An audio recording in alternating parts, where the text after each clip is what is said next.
2024 সালে 18 March sponsor ভিসায় আবেদন করে অ্যাপয়েন্টমেন্টের জন্য দীর্ঘদিন অপেক্ষা করার পরে ইতালি থেকে প্রিয় শ্রদ্ধাভাজন বাবুল ভাইয়ের তত্ত্বাবধানে তার অক্লান্ত পরিশ্রমে কঠিন থেকে কঠিনতমভাবে তিনি চেষ্টা করেছিলেন, যার ফলশ্রুতিতে অ্যাপয়েন্টমেন্ট ছাড়াই ভিএফএস গ্লোবালের মাধ্যমে ইতালিয়ান অ্যাম্বাসি একই মালিকের 4 জন যাত্রীকে যোগাযোগ করে তাদের পাসপোর্ট এবং নলস্তা জমা দেওয়ার অনুরোধ জানিয়েছিলেন।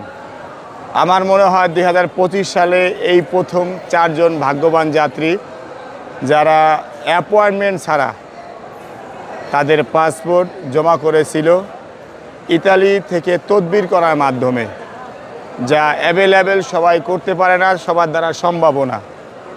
তারা 2024 সালে 18 মার্চে আবেদন করে তার 2 মাস পরে নলস্তা পেয়েছিল। দীর্ঘদিন অপেক্ষা করেছিল অ্যাপয়েন্টমেন্টের জন্য। অ্যাপয়েন্টমেন্ট আপনারা জানেন দীর্ঘদিন বন্ধ থাকার কারণে সবাই অ্যাপয়েন্টমেন্ট সংকটে ভুগেছিল। তারাও এক পর্যায়ে দিশেহারা হয়ে গিয়েছিল। আপনারা জানেন ইতালিতে একবার আবেদন করার পরে নলস্তা বের হলে সেই নলস্তা দিয়ে যদি অ্যাপয়েন্টমেন্ট না পাওয়া যায় কতটা দুর্ভোগ একমাত্র যারা এই পথের পথিক তারাই জানে। আর এই ফাঁকিটি বলে নিচ্ছি যে আমার পাশে যে সোহাগ ভাইকে দেখতে পাচ্ছেন, এই সোহাগ ভাই তিনি প্রবাসী ছিলেন। আগে প্রবাসে থাকা অবস্থায় একবার নয়, 2 বার নয়, 6 বার ইতালিতে যাওয়ার জন্য আবেদন করেছিলেন। প্রত্যেকবারই তিনি প্রতারিত হয়েছেন, ভুয়া রিসিভতা পেয়েছিলেন।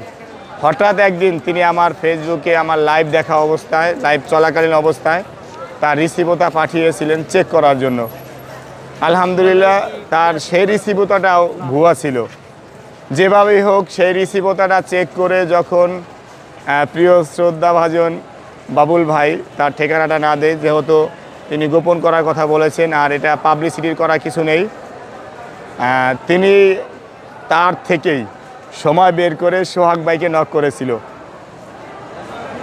নক করে তাকে বলেছিল, আমিও সোহাগ ভাইকে বলেছিলাম এটা ভুয়া। তারপরেও তিনি আমার পক্ষ থেকে বড় ভাই হিসাবে দায়িত্ব নিয়ে সোহাগ ভাইকে নক করে বলেছিল যে তোমার এই আবেদনটাও ভুয়া। সোহাগ ভাই তাৎক্ষণিক অনেক কষ্ট পেয়েছিল। পরবর্তী তার কষ্টের কথা শুনে, তার আবেগের কথা শুনে, যদিও বাবুল ভাই এই ব্যবসার সাথে জড়িত নয়, তিনি 26 বছর ইতালি প্রবাসী, তিনি দীর্ঘদিন প্রেপোতরা দোভাষীতে চাকরি করেন। তার আবেগের কথা শুনে, তার ইতালি যাওয়ার প্রত্যাশার কথা শুনে তিনি তার স্বইচ্ছায় তার দায়িত্বটি গ্রহণ করে, সেই সাথে আরও 3-4 জন রিলেটিভের দায়িত্ব গ্রহণ করে। আলহামদুলিল্লাহ সবাই একই সাথে 2025 সালে 25 মার্চ অ্যাপয়েন্টমেন্ট ছাড়া ভিএফএস গ্লোবাল সাবমিট করে এবং 12 দিন পরে এপ্রিল মাসের 7 তারিখে ভিসা স্ট্যাম্পিং হয় এবং তারা হাতে পায়। সেই পোস্ট আমি করেছি। সেদিনও তার একটা অনুভূতি নিয়েছিলাম, যদিও সেটা লাইভ করেছিলাম, 30 দিন পর লাইভটি কেটে যায়। আজকে তার মুখ থেকে বাবুল ভাইয়ের ব্যাপারে শুধু একটু কথা শুনবো, তার অনুভূতি এবং বাবুল ভাইয়ের প্রতি তার সন্তুষ্ট। এখানে আরেকটু কথা বলবো, আপনারা অনেকে ভাবতেছেন বাবুল ভাই কেন করি? বাবুল ভাইয়ের নাম্বারও এখানে কাউকে দেওয়া হচ্ছে না, তার অ্যাড্রেসও এখানে দেওয়া হচ্ছে না। আর বাবুল ভাই এই ব্যবসার সাথেও জড়িত না। অনেকে ভাবতে পারেন যে তার পাবলিসিটি করতেছেন, না, এরকমটা নয়। তাই সোহাগ ভাই, আপনি আপনার অনুভূতিটা ইতালি ভিসা পাওয়ার পরে? এটা ভাই অনুভূতি, বাবুল ভাই যে উপকার করছে হয়তো তার ঋণ আমরা কোনো সময় শোধ করতে পারবো না। তো কাউসার ভাইয়ের সবচেয়ে বড়, কাউসার ভাইয়েরও ইয়ে আছে, ওনার পেজ থেকে পরিচয় বাবুল ভাইয়ের সাথে একটা লাইব্রেরি থেকে পরিচয় হয়েছে। তো কাউসার ভাইয়ের সাথে যে কোনো ইটালির বিষয়ে জানতে চাইলে উনি অনেক অভিজ্ঞ। ইনশাল্লাহ সবাই যোগাযোগ করবেন, আশা করি ভালো কিছু পাবেন ইনশাল্লাহ।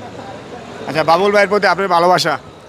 বাবুল ভাইয়ের প্রতি আমার ভালোবাসা অসংখ্য, কারণ আমি প্রথমবারই দিয়েছি, আমার জীবনে ফার্স্ট, ইনশাল্লাহ আমার প্রথমবারই উঠছে। তাই এটার আমার খুশির আবেগ আর বলার শেষ নেই। আমার কোনো প্রবাসী ইচ্ছা ছিল না, তার যাক ভাগ্যের কোনো আমার হয়েছে, তাকে ইনশাল্লাহ আমি অনেক খুশি। পরে আপনাদের এই সুযোগ সুবিধার কথা আমার আধা ঘন্টা আগেও ফোন দিছে, আপনাদের পেপোতরা ডেটও নিয়েছে, আপনাদের জন্য বাসা রাখছে, খাবার কিনে চাল কিনছে 40 কেজি, মুরগির মাংস কিনছে, সব কিছু রেডি রাখছে। এই ব্যাপারে তার প্রতি আপনার সন্তুষ্ট কতটুকু? আলহামদুলিল্লাহ, আলহামদুলিল্লাহ। এটা এই নিঃসন্দেহে উনি একজন ভালো মানুষ। ওনার হয়তো ওনার ঋণ আমরা কোনোদিন শোধ করতে পারবো না। যাই হোক ভাই হয়তো বলতে পারতেছে না। যাই হোক বাবুল ভাই সম্পর্কে আর কিছুই মানে আর যে তার প্রতি যে কৃতজ্ঞতা প্রকাশ করে এর ভাষা জানা নাই, কারণ ইতিহাসে এই প্রথম যে যে নিজের থেকে এতটা দায়িত্ব নিয়ে কাজ সম্পূর্ণ করছে এবং তাদের ইতালিতে যাওয়ার আগেই পেপোতরা ডেট নিয়েছে, তাদের খাবারের ব্যবস্থা, বাসা ভাড়া সমস্ত কাজ কমপ্লিট করে রেখেছে। যাই হোক পরিশেষে বাবুল ভাই দীর্ঘায়ু সুস্বাস্থ্য কামনা করি। এখানে